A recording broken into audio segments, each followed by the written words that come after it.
The one thing I see over and over, the most challenging thing I see over and over with women trying to lose weight is they're trying to do it quickly. Well, it's actually there's a lot of things, but they're trying to do it quickly. They want to be like everybody else. They are pressured to lose weight.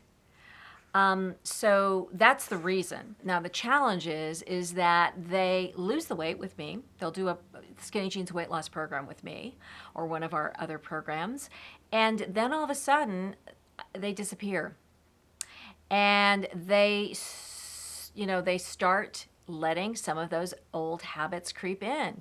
Just a little bit at a time.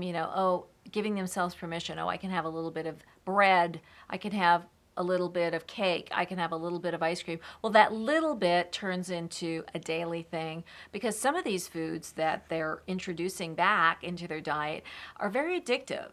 And so the food is addictive, and the habit, they become addicted to the food, and it's an addictive habit. So that's one of the biggest challenges I see with women trying to lose weight and maintaining the weight. I mean, that's the biggest hurdle for most people, men and women. What brought me into this field was my interest in helping people. And I had a strong interest in health and seeing how natural remedies and natural living could really improve people's health. I saw people, needing medication, having hospital stays. And I thought, well, maybe there's another way.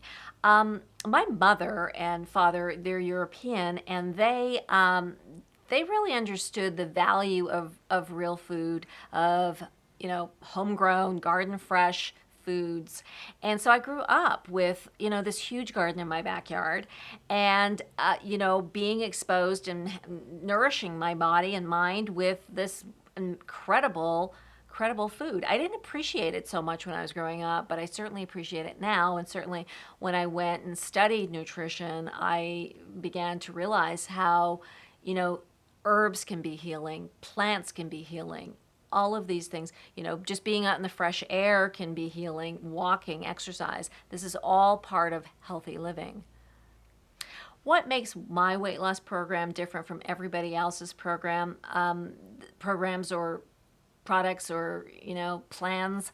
I have the skinny jeans. I call it the skinny jeans weight loss program because it's catchy, people understand it, and it's not really about fitting into skinny jeans. It's about fitting into the body that you want to be fitting into, having your body fit into your life, actually, or having your life fit into your body, so to speak.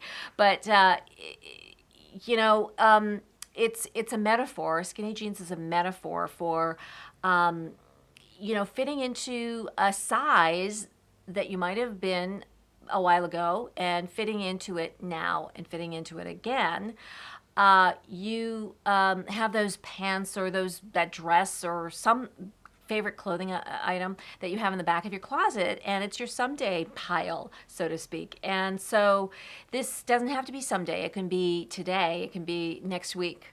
It could be, in 3 months or 5 months or a year, depending how long, maybe it's 5 pounds, maybe it's 100 pounds for you. So this is, that's what skinny jeans is. And we do a lot of, we look at a lot of the emotional triggers that cause you to overeat, that cause you to choose addictive types of foods, that, the stresses, how to manage your stress better rather than using food as your medication.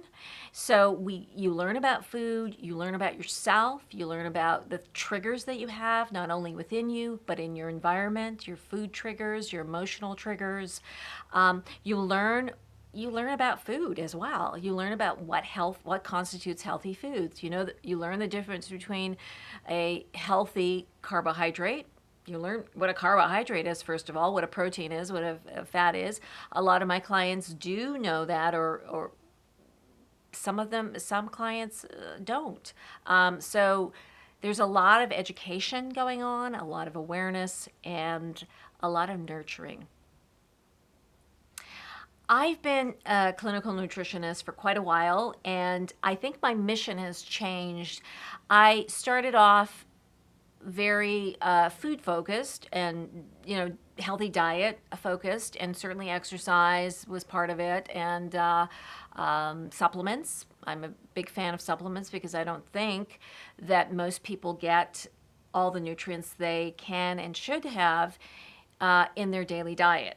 And also, another part of that equation with the supplements is that you tend to deplete your body of a lot of supplements like vitamin C and vitamin B, more of the water-soluble vitamins, very quickly when you're under stress. And most people are under a lot of stress on a daily basis. So it's important to have the right supplements and have guidance about finding which ones are best for you and which ones you need. So that was my focus. And as I've evolved, I've been doing this for 20 some odd years. As I've evolved, I've certainly learned how important about how sleep is and how that has become vitamin S in my book. So important. We all know that. We grew up with our parents telling us to go to bed. We need our 8 hours. But it is really, really important.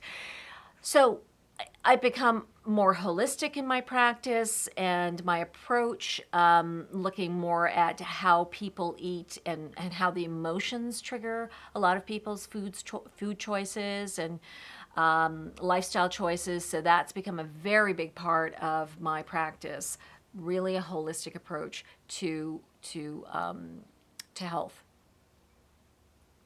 I do address both a person's physiology and psychology. I look at their, how their body's processing foods and that kind of thing. But I also look at the psychology, and I think that's really important. I'm not a psychologist. I refer a lot of my clients to psychologists and